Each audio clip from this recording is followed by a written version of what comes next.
Olá, Labuteiros! Como é que vocês estão? Hoje é o último episódio da primeira temporada do Lobo Talk. Então, ele é muito especial e vocês vão adorar essa entrevista, assim como eu. Hoje a gente vai entrevistar a Dirlene Silva. Ela é economista e ela é multicarreiras. E você vai entender o porquê. Ela é conselheira da Comissão de Assuntos Econômicos, palestrante e professora, colunista, conselheira empresarial e o foco dela é a economia comportamental, que é o estudo de como nossos comportamentos afetam a nossa vida econômico-financeira. Essa conversa foi muito emocionante para mim e eu espero que também te inspire, que você se emocione assim como eu fiquei. Muito obrigada por estar acompanhando essa primeira temporada e vamos conhecer a história da Dirlene. Vamos lá? Então, Dirlene, me conta como é que foi a história até o momento em que você decidiu fazer economia e o porquê. Bom, Amanda, a minha história, a história da minha vida, ela se confunde com a economia, tá? Então, assim, não existe um momento que eu decidi, não, agora eu vou ser economista, por isso, por aquilo. Então, as coisas foram acontecendo.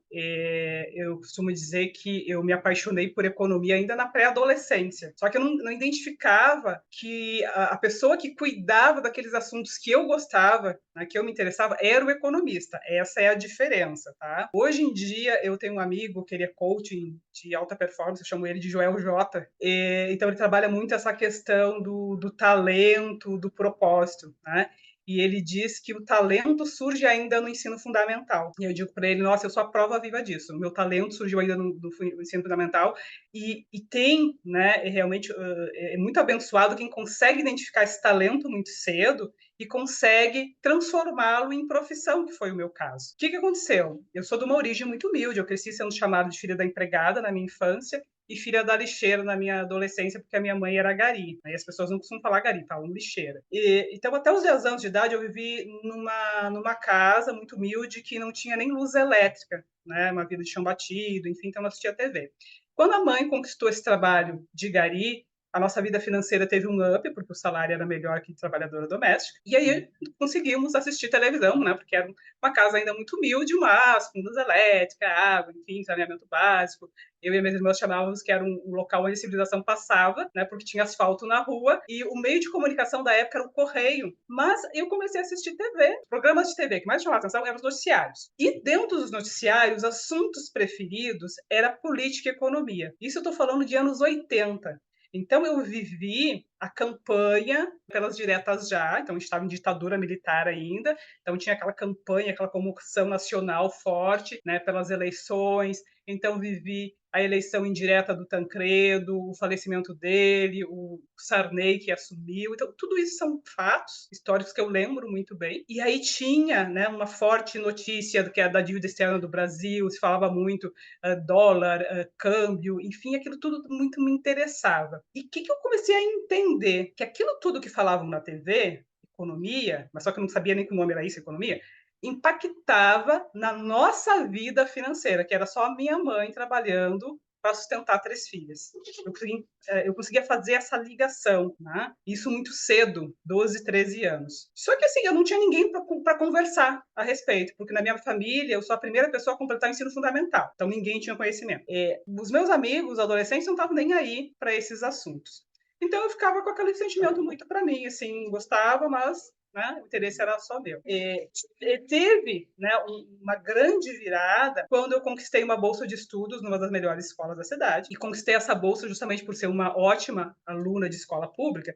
Então eu cheguei na escola com estigma de boa aluna. Então, embora nessa escola eu tenha passado por um preconceito, por 2 preconceitos muito grandes, né? O preconceito racial e o preconceito social muito forte, né? Então eu era chamada de filha da lixeira na escola, eu enfrentava todos os dias um grupo de meninos fazendo som de macaco enquanto eu passava, enfim, era muito complicado. Eu costumo dizer que esse foi o inferno que eu vivi na escola, mas o céu ficava por conta do ambiente, por eu estar no local que pela primeira vez eu tive ideia do que o estudo poderia proporcionar, né?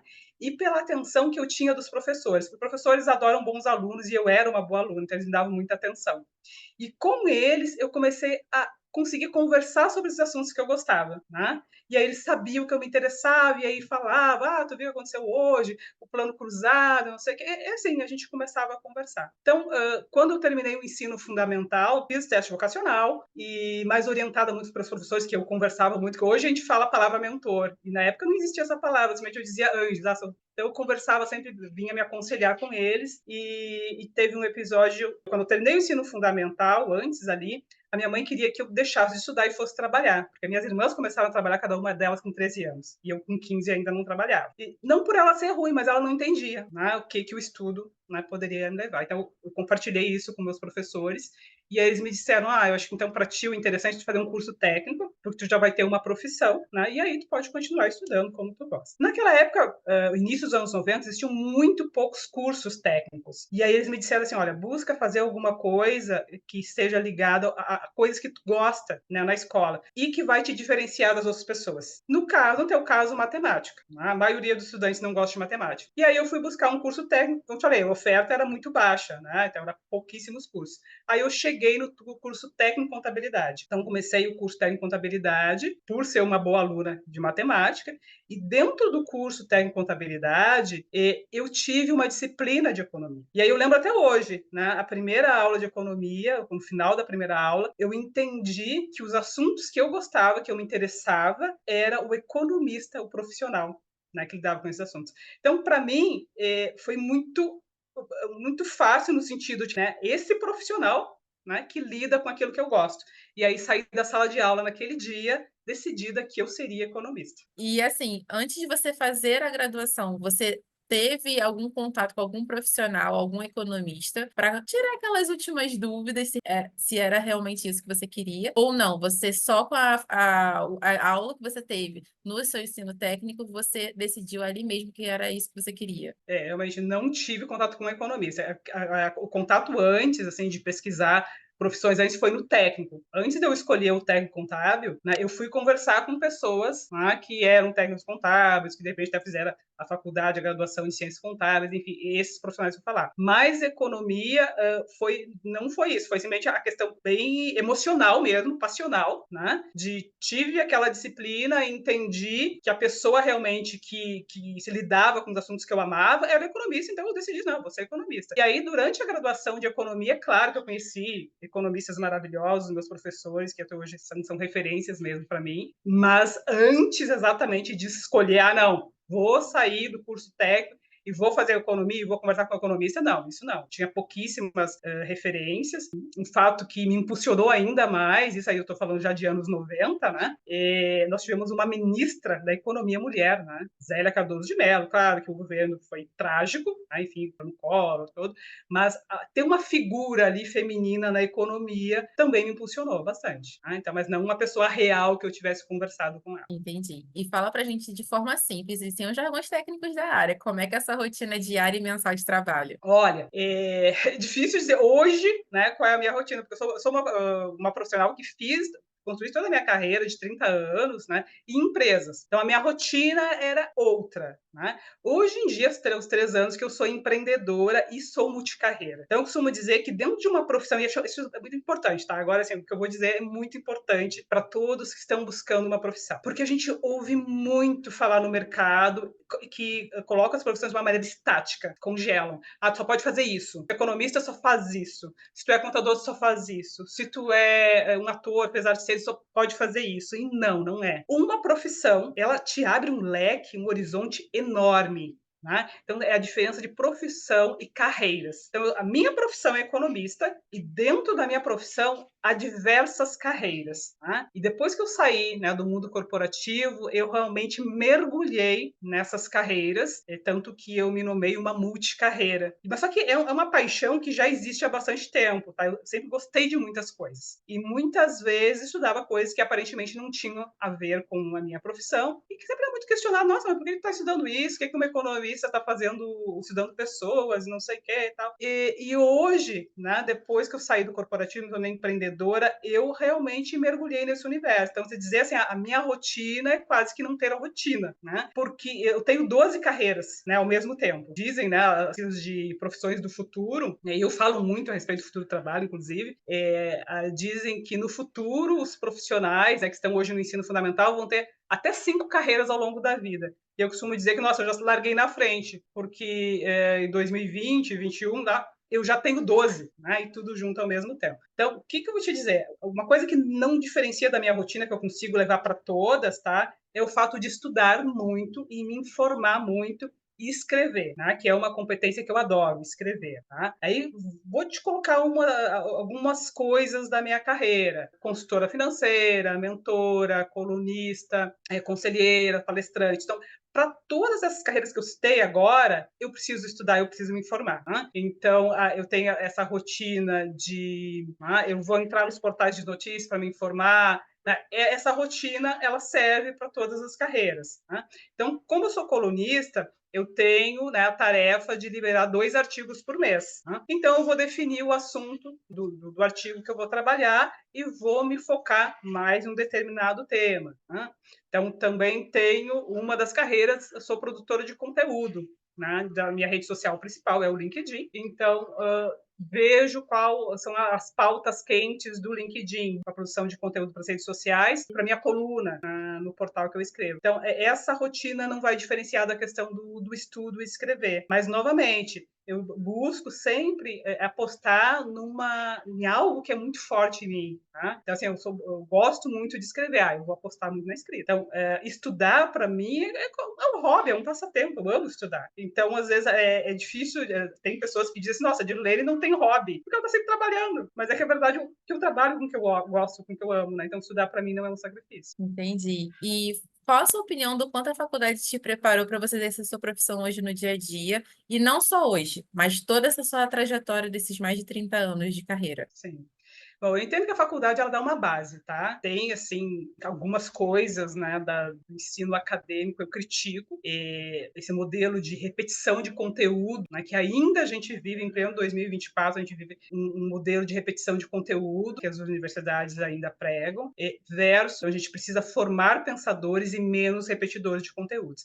Mas ainda assim, a universidade vai dar essa base para te pensar, para te se tornar um pensador, né? Embora ainda a gente viva, né, prioritariamente nesse modelo de repetição de conteúdo, é importante, né, a graduação para te conseguir transformar esse conhecimento que tu vai adquirir lá em sabedoria. A partir do momento que tu tem o conhecimento, a sabedoria é tua, tu vai aplicar. Uma diferença está em educação financeira e inteligência financeira. Porque a educação são os conhecimentos que tu adquire, certo? Tu pode fazer um curso, pode ler um livro, assistir um vídeo e tal.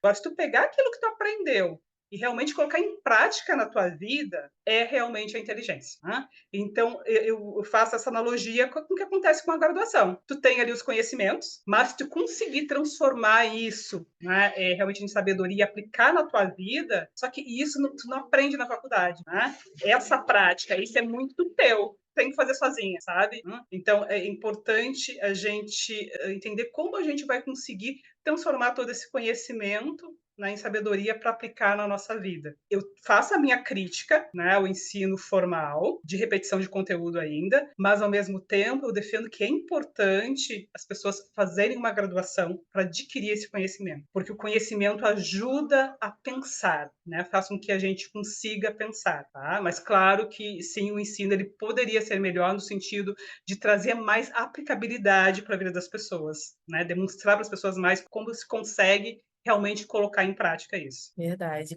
E de todas as atividades que você já exerceu como profissional de economia, qual é a atividade que você acha mais chata, entediante e qual que você acha mais divertida?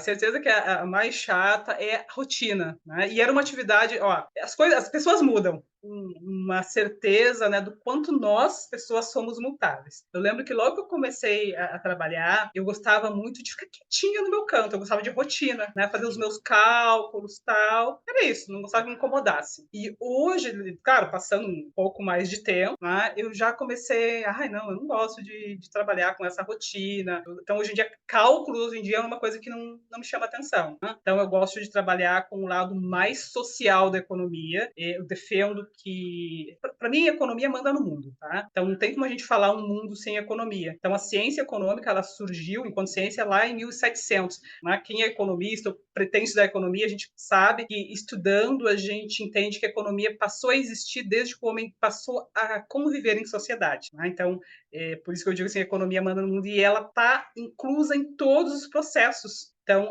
não é uma ciência exata, como muita gente pensa, é uma ciência social aplicada. Então, ela estuda o comportamento das pessoas. Então, hoje em dia, existe, né, uma ramificação da economia chamada economia comportamental. Só que quando eu comecei a estudar economia, não existia. Só que eu já, mais uma vez, nessa sacada que eu tive, que eu entendia que era isso, né? Que o comportamento da gente que determinava muito mais as nossas decisões econômicas. Então, eu comecei a estudar pessoas, eu comecei a estudar, eu tenho uma formação com Augusto Cury, inclusive, e comecei a estudar por outro ângulo a economia, quanto, né, o nosso comportamento afeta, né, o nosso lado econômico. E porque muitas vezes a gente não tem muita certeza. Então, das massas do economista é esse que o economista fala muito depende. Tudo muito depende de diversos fatores. Então, muita gente não tem muita certeza, mas é importante acreditar e ir. Tá bom, Dirlene, muito obrigada pelo seu tempo e obrigada por ter aceitado participar desse projeto. Obrigada, eu que agradeço. Realmente, para mim, é algo muito feliz poder auxiliar, né? As pessoas a escolherem uma profissão, falar um pouquinho das profissões, né? O meu negócio é desmistificar a economia e finanças, mas na verdade eu acho que tudo deve ser desmistificado. E as profissões também precisam, como eu falei antes. Não é assim, a gente escolhe uma profissão e só vai fazer isso. Não, tu pode fazer diversas coisas numa única profissão. Muito obrigada. Tchau, tchau. Tchau.